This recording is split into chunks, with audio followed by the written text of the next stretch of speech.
Good morning, good afternoon, good evening, good vibes, good energy, good people. It's your boy Mickey Fenty, aka Mickey Made It. If you're new to this channel, you know what to do to this channel. Subscribe right now. Also, if you want to support my brand, it's inspired by dreams. Shop. We got a lot of new drops in there. You guys go check it out.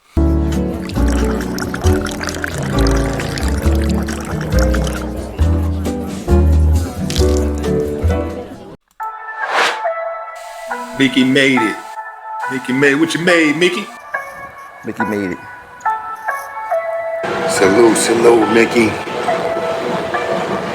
Grand rising to you. Mickey made it. What's up, man? Salute.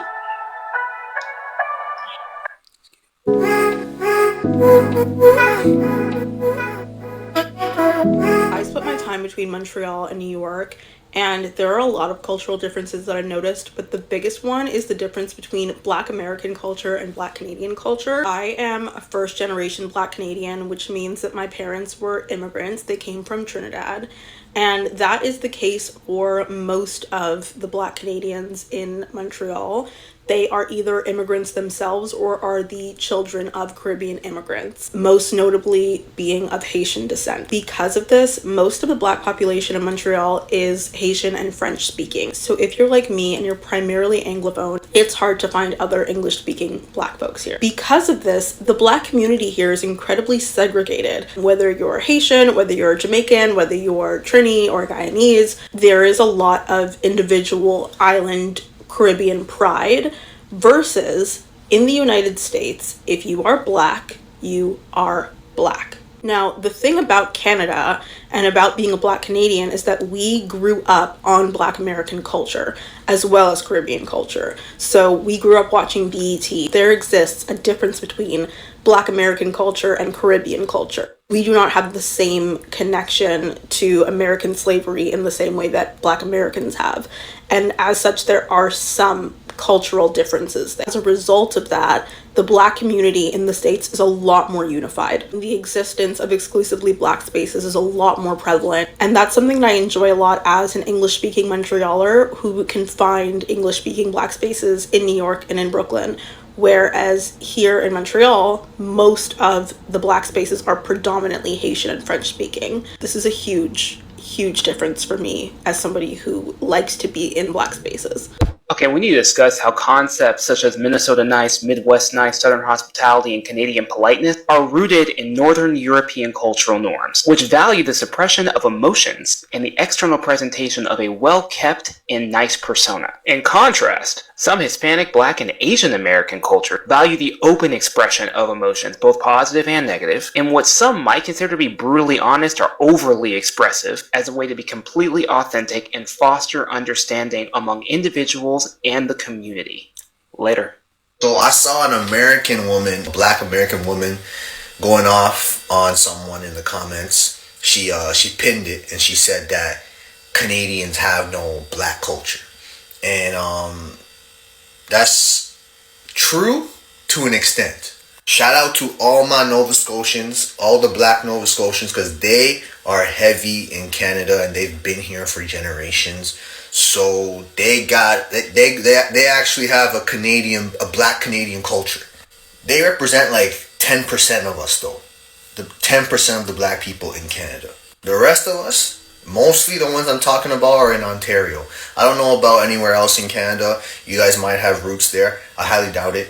But yes, we have no Black Canadian culture for a fact. And I'm going to explain this. Most of our parents came from the Caribbean or Africa or just somewhere else totally. And we came here or our parents came here with their culture. So basically what I'm trying to say is that we don't have a Black Canadian culture for the most part, especially the ones from Toronto, where our parents came from the Caribbean, Africa, immigrated here, and we just took from our parents' culture, even like the way they speak, because that's all we hear in the household, and then we took that and infused it and made it our own and made Toronto lingo, and that is very heavily influenced from the Caribbean African background. Somalia too, Somalians, they have a part in the lingo as well, a few words here and there. But yeah, So yeah, for me, I'm the first black generation for my family in Canada. But I represent my parents' country. I have no actual Canadian culture. I love Canada, and I'm very proud to say I'm Canadian because, you know, I know right now politically and everything going on over there is not the best, but overall, I can say I had a great time growing up there. I felt safe for the most part. Healthcare was good. Just opportunities were great. Like I said, things have changed. So it's 100% a fact. Black Americans have generations of family, generations of culture. And that is why they're so proud to be American. And I understand that. As for us, we don't have that. We don't have that unless it's in Nova Scotia. So, yeah. Anywhere else in Canada, if you know of any other black groups that have generations of family in Canada, let me know. But for the most part, yeah, that's not the case. Being a Canadian is so annoying because why can't we have certain things that the United States have? TikTok shop? What is that? How does that work? And y'all making money off of it? I don't know. I have no words. Okay, one of the things I notice most about the differences between Canadian and American culture is shoes. In Canada, if you go to someone's house, you take your shoes off. Even if you're going in and out of their patio, you're going in and out of the backyard, you're in, you're out, you're barbecuing, whatever, shoes come off when you go in the house. Whereas in the US, shoes are on, baby. All the time. Inside, outside, it's so weird to me. It's so weird. I got to this swanky house here in Tahoe, and the first thing I did when I was getting the tour from the rental property manager was take my shoes off, and she was like, "You can leave those on," and I was like, "I don't. I can't."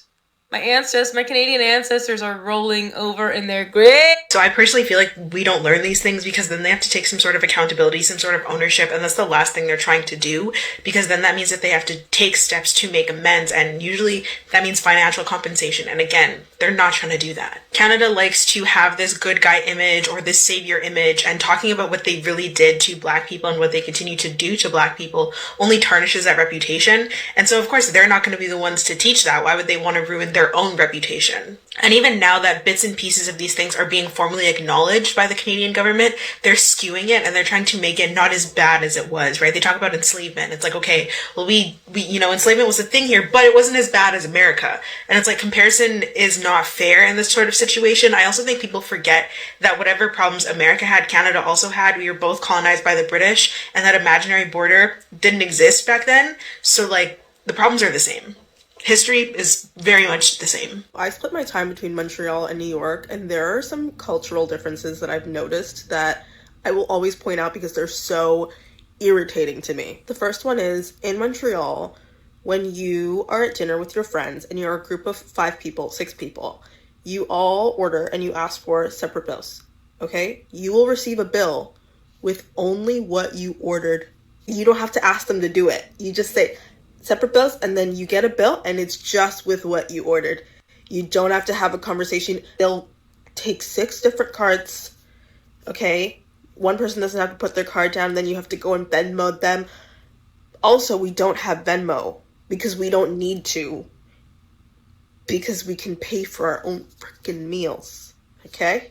The second thing is, in Canada, your card never leaves your hands, okay? When you go to the restaurant, they bring the machine to you. This is the way it's been done for years. In New York, they're starting to do it. The past couple of years, they started to do it.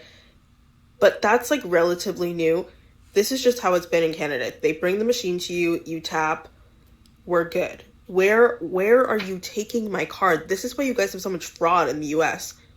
Because where is my card? Why is my card leaving my hands? Tell me, please. Thank you. I could go on and on and on about this. I have so many.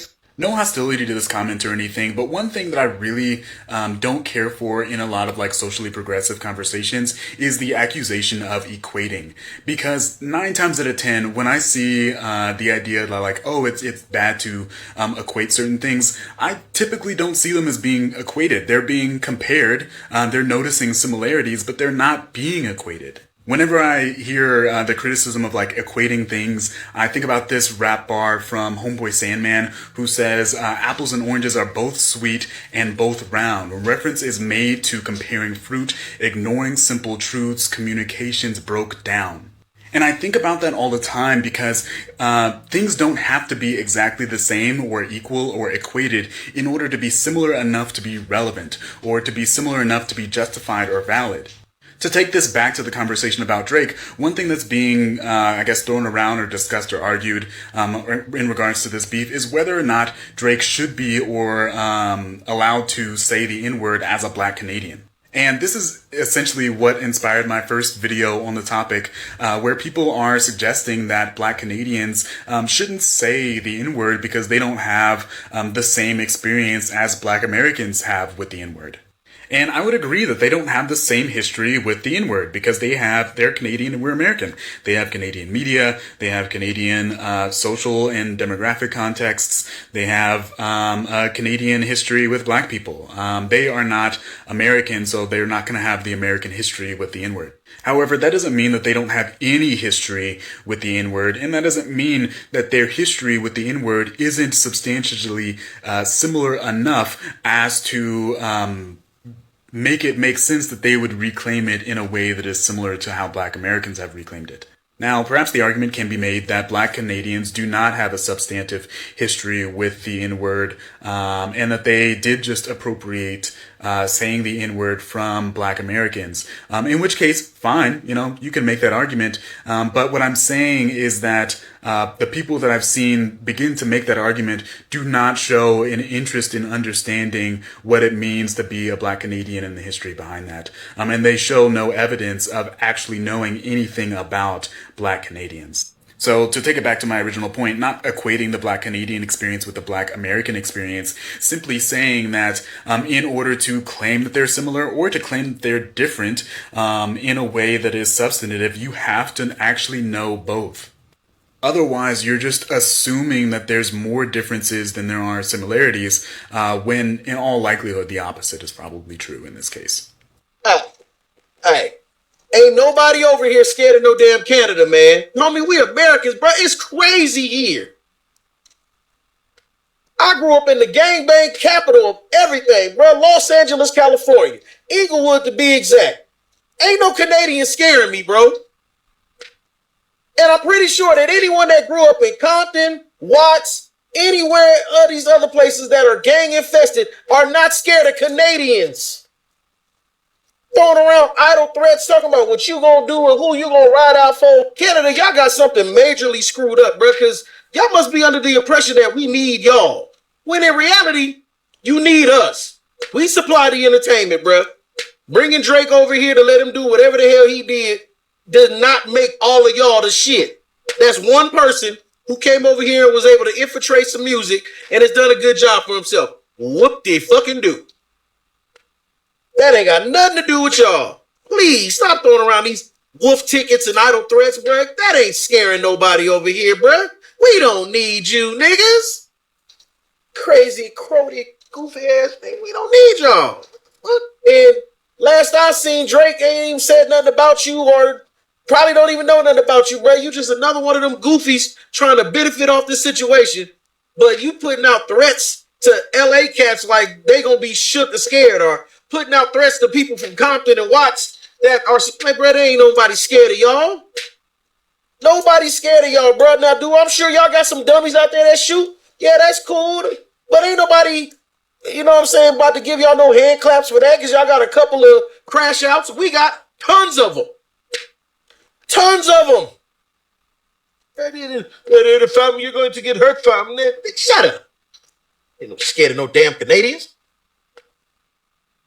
I cannot forget the time where I flew to Atlanta, and I'm from Canada, Alberta specifically, and everybody, well, the majority of people here are, palm colored. So when I flew to Atlanta, it was a whole flight filled with palm colored people. I was the only Black person on the plane.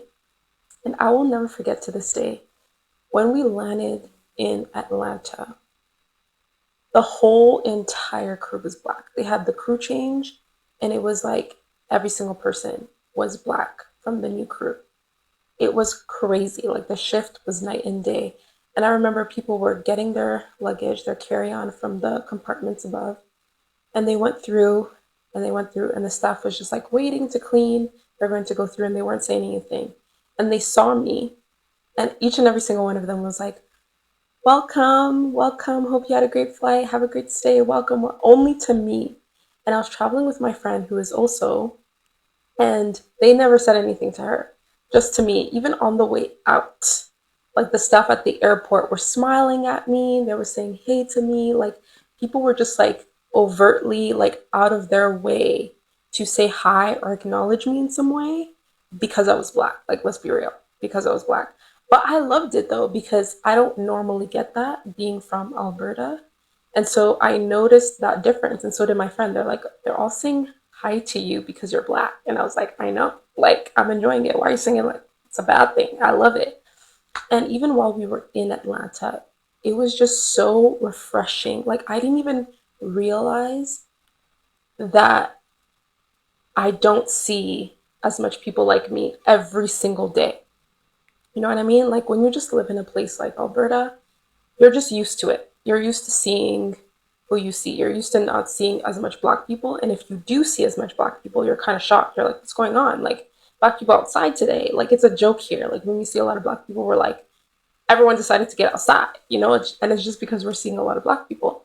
But when I was in Atlanta, it was so shocking for me to see Black people working at the malls, the restaurants, the Starbucks. The Starbucks especially was shocking for me for some reason, because I'm like, I've never seen an all Black staff at a Starbucks before.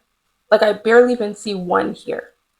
So to go to a Starbucks there, we went to the basketball game, the college basketball game that was going on back in May. I think this was May or February, back in February.